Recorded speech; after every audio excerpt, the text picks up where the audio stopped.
नमस्कार माऊली. चला ज्ञानेश्वरीच्या सहवासात.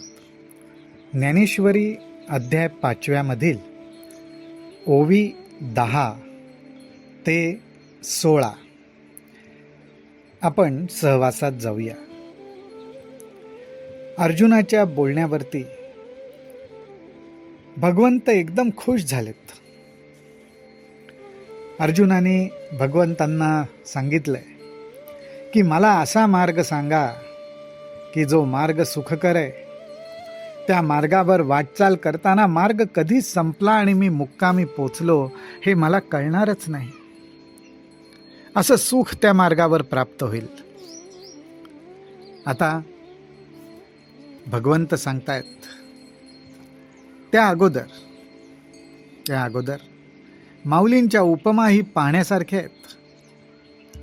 माऊली म्हणतात, देखा कामधेनु ऐसी माये, देखा कामधेनु ऐसी माये, सदैवा जया होये, तो चंद्रुही परी लाहे खेळावया. पाहे पाम शंभूची प्रसन्नता, तया उपमन्यूचिया आरता, काय क्षीराब्धी दूध भाता देईची ना. अर्थात जेव्हा एखाद्या भाग्यवानाला कामधेनुसारखी आई लाभते, अहो त्यावेळी त्याला खेळायला चंद्र देखील मिळू शकतो. किती गोड आणि सुखद कल्पना आहे की कामधेनुरूपी आई आपल्याला लाभली आहे. त्या बालकाच्या मनामध्ये इच्छा होण्याचा अवकाश. त्या बालकाला आकाशातल्या चंद्राकडे बघता बघता जर का असं वाटलं की ह्या चंद्राबरोबर खेळता आलं तर त्याची तीही इच्छा त्वरित पूर्ण होऊ शकते. अहो त्याचप्रमाणे बघा बरं, उपमन्यूला दूध भात खाण्याची इच्छा झाली. त्या उपमन्यूवर श्री महादेव शिवशंकर प्रसन्न झाले होते. तर बघायला गेलं तर साधी दूध भात खाण्याची इच्छा, पण जेव्हा साक्षात महादेवच प्रसन्न, त्यावेळी ती इच्छा पूर्ण करण्यासाठी त्यांनी दुधाचा सागर क्षीराब्धी तोच उपमन्यूला दिला आणि त्याची इच्छा पूर्ण केली नाही का. माऊली याचाच अर्थ असा, आपली जी काही आराध्य देवता आहे ती आराध्य देवता सुद्धा श्री शंभू महादेवाप्रमाणेच कामधेनू आईसारखीच आहे. त्या दृष्टीनेच आपण आपल्या आराध्य देवतेची उपासना करावी, नामस्मरण करावं. ज्ञानोबाराय म्हणतात, तैसा औदार्याचा कुरुठा, श्रीकृष्ण आपू जाहलिया सुभटा, का सर्व सुखांचा वसवटा तोची नोहावा. ज्या ठिकाणी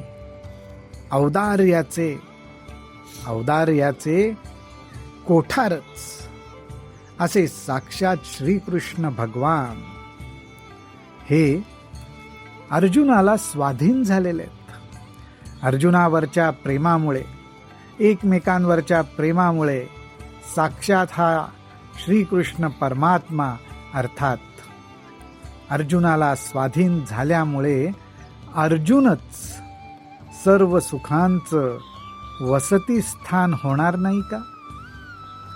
खरोखरच ही सुद्धा किती अप्रतिम कल्पना आहे. साक्षात भगवंत जर स्वाधीन झाले तर त्या भक्ताला कशाची चिंता. त्या भक्ताच्या ठिकाणीच तर येऊन सर्व सुख राहणार. सर्व सुखांना सुद्धा ज्या ठिकाणी सुख होणार तो म्हणजे साक्षात तो भक्तराजच. हाच भाग ज्ञानोबारायांनी आपल्या समोर मांडलेला आहे. आपल्याकडून सुद्धा अशीच भक्ती घडावी. एथ चमत्कारू कायसा, गोसावी श्री लक्ष्मी कांता ऐसा, आता आपुलिया सवेसा मागावा की. म्हणून अर्जुने म्हणितले ते हासोनी येरे दिधले, तेची सांगेन बोलिले काय कृष्णे. अहो, आपल्या सर्वांवर केवढी कृपा आहे ज्ञानोबा रायांची. ते म्हणतायत की असे अर्जुनाला स्वाधीन झालेले श्रीकृष्ण भगवान हे साक्षात अर्जुनापाशीच उपस्थित असल्यामुळे आणि जे स्वतः लक्ष्मीपती आहेत, अशा ह्या श्रीकृष्णांपाशी अर्जुनाने तर मागितलंच पाहिजे. आणि तिथे त्याची इच्छा पूर्ण होणार नाही असं होईल का?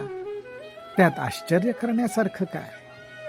परंतु माऊली येथे लक्षात ठेवलं पाहिजे की आपल्या सुद्धा भक्तीने, श्रद्धेने, उपासनेने आपली ही आराध्य देवता प्रेमाने आपल्या स्वाधीन झाली तर ती सुद्धा आपल्या सर्व इच्छा पूर्ण करेल, पण त्या इच्छा आत्महिताला धरूनच असल्या पाहिजेत. मग आपण सुद्धा सर्व सुखांमध्ये नाहून निघू.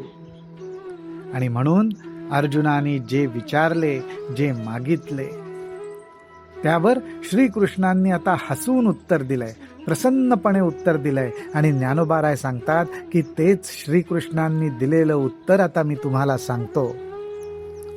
आपण सर्वजण किती भाग्यवान आहोत की श्रीकृष्णांनी दिलेलं उत्तर, त्यांच्या मुखातून प्रगट झालेले शब्द ज्ञानोबाराय आपल्याला मराठी भाषेत सांगतायत. भगवंत म्हणतात, तो म्हणेगा कुंतीसुता, तो म्हणजे श्रीकृष्ण परमात्मा. तो म्हणेगा कुंतीसुता, हे संन्यास योग विचारिता, मोक्ष कर तत्वता दोन्हीही होती. तरी जाणा नेणा सकळा, हा कर्मयोगू कीर प्रांजळा, जैसी नाव स्त्रिया बाळा तोय तरणी.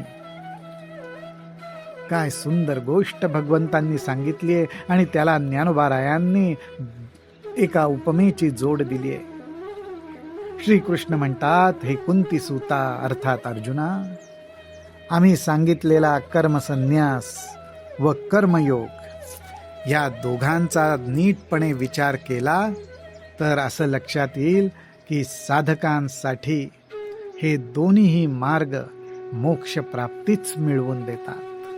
या बाबतीत कुठलीही शंका नाही. आणि श्रीकृष्णांच्या ह्या शब्दाला जोड देताना माऊली उपमा देतात, ती म्हणजे नावेची. माऊली म्हणतात, ज्याप्रमाणे ज्याला पोहता येतंय आणि ज्याला पोहता येत नाही, त्या दोघांनाही नावेत बसून सहजपणे नदी पार करून जाता येते. ही फार लक्षात घेण्यासारखी गोष्ट आहे. पुष्कळ ज्ञान मिळवण्याची आवश्यकता नाही. केवळ श्रद्धेने, विश्वासाने आपण त्या नावेत बसलो आणि आपलं कर्म करत राहिलो तरी सुद्धा आपण पलीकडच्या तीरावर जाणारच. ज्यांना ज्ञानप्राप्ती झालंय अर्थात पोहता येतंय, ते सुद्धा नावेत बसले तरी पलीकडच्या तीरावर जाणारच. म्हणूनच ज्ञानोबाराय म्हणतात की ज्याप्रमाणे नाव स्त्रियांना, मुलाबाळांना, ज्यांना पोहता येतंय, ज्यांना येत नाहीये, त्या सर्वांना पलीकडच्या तीरावर नेऊन सोडते, त्याचप्रमाणे कर्मयोग हा जाणत्या व नेणत्या सगळ्यांनाच वाटचाल करण्यास सोपा आहे. अनुष्ठान करायचंच असेल तर कर्मयोगाचं करावं आणि सहजपणे हा भवसागर तरून पलीकडे जावं. आपण सुद्धा ज्ञानोबारायांना हीच प्रार्थना करू की आम्हाला सुद्धा आपल्या कृपेने, परमेश्वराच्या कृपेने असाच मार्ग सापडो की जो चालण्यास सुखकर आहे, वाटचाल करताना आनंदही घेता येतोय आणि वाट चालून पूर्ण होत आली आहे हे आम्हाला समजतही नाहीये, इतका त्याच्यात आनंदही आनंद आहे. रामकृष्ण हरी, रामकृष्ण हरी, रामकृष्ण हरी.